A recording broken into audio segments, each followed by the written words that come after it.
दोस्तों आप देख रहे हैं कर्मचारी समाचार, जहां पर आपको सरकारी कर्मचारियों और पेंशन भोगी से जुड़ी हुई आज की कुछ महत्वपूर्ण और ताज़ा खबरों के बारे में जानकारी दी जाती है। ये नया एपिसोड हमारे चैनल पर अभी शुरू किया गया है, तो खबरें जो दी जा रही हैं वो आपको पसंद आती हैं, आपके फ़ायदे की रहती हैं। तो वीडियो को आप लाइक और शेयर करें और आपका जो व्यू है वो कमेंट बॉक्स में लिखकर जरूर बताएं। तो आज जिन खबरों के बारे में आपको इस वीडियो में जानकारी दी जाने वाली है वो इस प्रकार रहेंगी। ओवर टाइम को लेकर सरकार ने लिया बड़ा फैसला, पेंशन में भी होने जा रहा है बड़ा बदलाव, सरकारी कर्मचारियों की सैलरी में की जाएगी कटौती और कर्मचारी लगाएंगे कोरोना का टीका। तो इन सभी खबरों के बारे में आपको वीडियो में जानकारी दी जाएगी, तो वीडियो को आप बिना स्किप किए हुए लास्ट तक जरूर देखें। तो पहली खबर यहाँ पर कि पेंशन को लेकर बहुत जल्द हो सकता है बड़ा फैसला, केंद्र सरकार लेने वाली है बड़ा फैसला।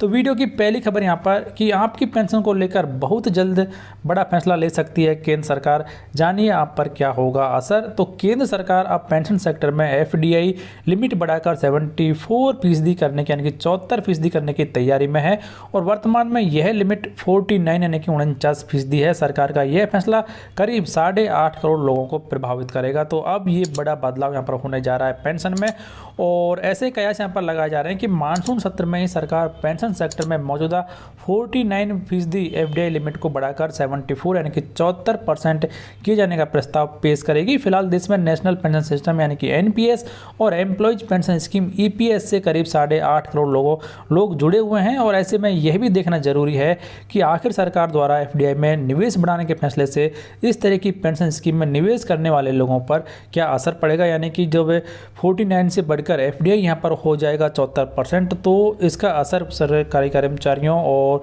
पर क्या पड़ने वाला है ये भी यहाँ पर आपको बता देते हैं। तो यहाँ पर जानकार बताते हैं कि अगर केंद्र सरकार पेंशन सेक्टर पर एफडीआई की लिमिट 49% से बढ़ाकर 74% कर देती है तो एक सामान्य पेंशन धारक पर कोई सीधा असर नहीं पड़ेगा और उनका कहना यह है कि अगर पेंशन सेक्टर में विदेशी हिस्सेदारी बढ़ती है तो पेंशन फंड मैनेजमेंट यानी कि सरकार की कमाई पर असर पड़ेगा। हालांकि उन्होंने यह भी कहा कि अगर पेंशन सेक्टर में विदेशी निवेश बढ़ेगा तो इस सेक्टर का मैनेजमेंट बेहतर तरीके से हो सकेगा और नई तकनीक आएंगी जो आम आदमी को सहूलियत भी यहाँ पर प्रदान करेंगी। लेकिन अभी तक सरकार के द्वारा आधिकारिक जानकारी यहाँ पर नहीं दी गई है, लेकिन उम्मीद यहाँ पर ये की जा रही है कि मानसून सत्र में यहाँ पर विधेयक पेश कर दिया जाएगा और पेंशन सेक्टर में भी एफडीआई की लिमिट 49 से बढ़ाकर 74%। खबर यहाँ पर कि 10 मिनट का काम भी माना जाएगा ओवर टाइम, कंपनियों को करना होगा इन बातों का सख्ती से पालन। जी हाँ दोस्तों, ये खबर यहाँ पर जुड़ी है ओवर टाइम से और इस खबर के अनुसार सरकार द्वारा जल्द ही श्रमिकों के लिए नए वेज कोड अमल में लाने की तैयारी की जा रही है और इसके तहत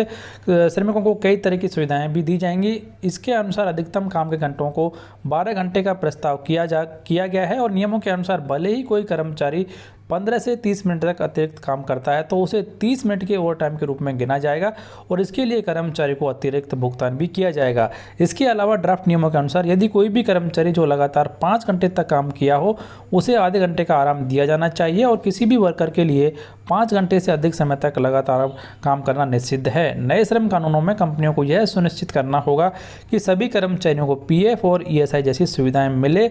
लेकिन अब यहाँ पर जो बड़ा बदलाव यहाँ पर ये होना जा रहा है कि यदि कोई कर्मचारी 15 से 30 मिनट के बीच में काम करता है तो उसे 30 मिनट के ओवर टाइम के रूप में गिना जाएगा और उसके लिए कर्मचारी को अतिरिक्त पैसे का भुगतान भी कंपनी के द्वारा किया जाएगा। तो ये ओवर टाइम को लेकर बड़ा बदलाव होने जा रहा है। फिलहाल ये जो नियम है ये कंपनियों के लिए लागू रहेगा, लेकिन हो सकता है कि जो सरकारी कर्मचारी हैं जो कि ओवर टाइम करते हैं उनके लिए भी इस नियम को लागू किया जा सकता है। अगली खबर यहाँ पर कि सरकारी कर्मचारी लगाएंगे कोरोना का टीका। जी हाँ दोस्तों, एक बड़ी महत्वपूर्ण खबर यहाँ पर निकल कर आ रही है राजस्थान से और इस खबर के अनुसार प्रदेश में टीकाकरण अभियान में अब 1.25 लाख यानी कि 1,30,000 शिक्षकों को उतारने की तैयारी है। इसके लिए शिक्षकों की ड्यूटी लगाने का काम प्रारंभ कर दिया गया है।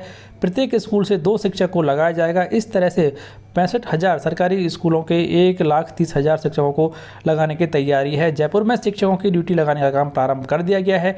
इसके आदेश जारी हो चुके हैं और इन शिक्षकों को कहा गया है कि वो स्कूल के परिक्षेत्र में घर घर जाकर टीकाकरण को लेकर लोगों को जागरूक करेंगे। साथ ही 45 साल से अधिक आयु के कितने लोगों ने टीका लगा लिया है और कितने बाकी हैं इसकी डिटेल एकत्रित करेंगे और इसकी सूचना सुबह ही अधिकारियों को भिजवानी होगी। तो अब यहाँ पर आप ये देख सकते हैं कि सरकारी टीचर्स भी अब कोरोना का टीका लगाएंगे और इसके संबंध में आदेश भी जारी कर दिए गए हैं। और दोस्तों उसके बाद में बड़ी खबर यहाँ पर कि इन सरकारी कर्मचारियों की सैलरी में की जाएगी कटौती। जी हाँ दोस्तों, जैसे आप यहाँ पर देख सकते हैं कि सैलरी कटौती के निर्देश जारी, सीएम कोष में कर्मचारियों का एक दिन का वेतन मिलेंगे 3,500 करोड़ रुपए। जी हाँ दोस्तों, फिलहाल ये खबर यहाँ पर निकल कर आ रही है छत्तीसगढ़ से, और बाकी केंद्रीय कर्मचारियों सरकारी कर्मचारियों के लिए ऐसा कदम नहीं उठाया गया, लेकिन यहाँ पर छत्तीसगढ़ राज्य सरकार ने ये आदेश जारी कर दिए हैं। और इस आदेश के अनुसार वित्त विभाग ने मुख्यमंत्री राहत कोष में स्वेच्छा से योगदान देने के लिए अधिकारियों और कर्मचारियों के अप्रैल के वेतन से एक दिन की राशि कटौती के निर्देश जारी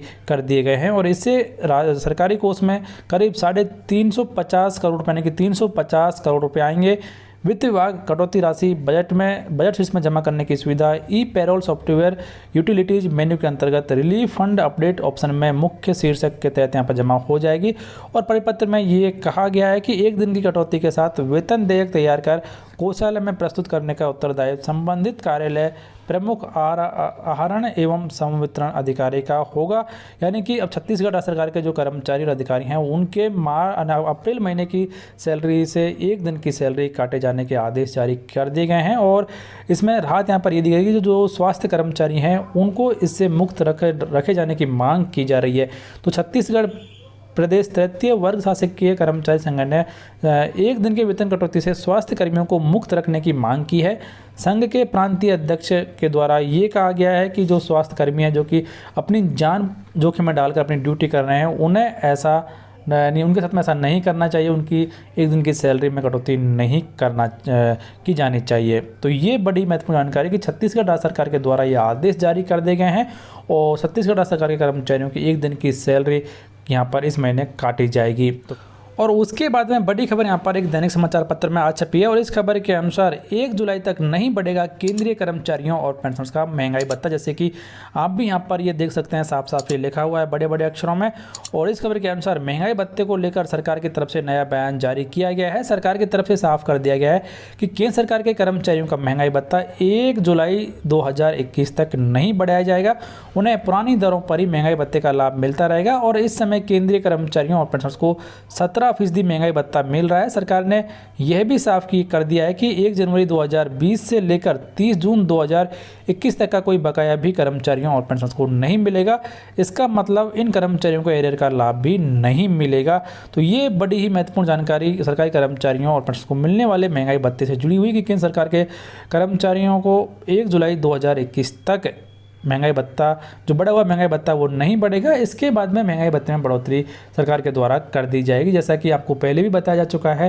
तो ये बड़ी ही महत्वपूर्ण जानकारी। फिलहाल इस वीडियो में इतना ही। वीडियो को लाइक और शेयर करें जिससे आपके दोस्त भी इन बड़ी अपडेट्स के बारे में जान सकें। चैनल सब्सक्राइब नहीं किया, चैनल को सब्सक्राइब कर लें, बेल आइकन प्रेस कर दें, ऑल नोटिफिकेशन ऑन कर दें हर एक लेटेस्ट अपडेट सबसे पहले जानने के लिए। और यदि आप हमारे वीडियो को देख रहे हैं फेसबुक पर तो आप हमारे पेज को फॉलो कर लें, लाइक कर दें। वीडियो देखने के लिए आप सभी को धन्यवाद।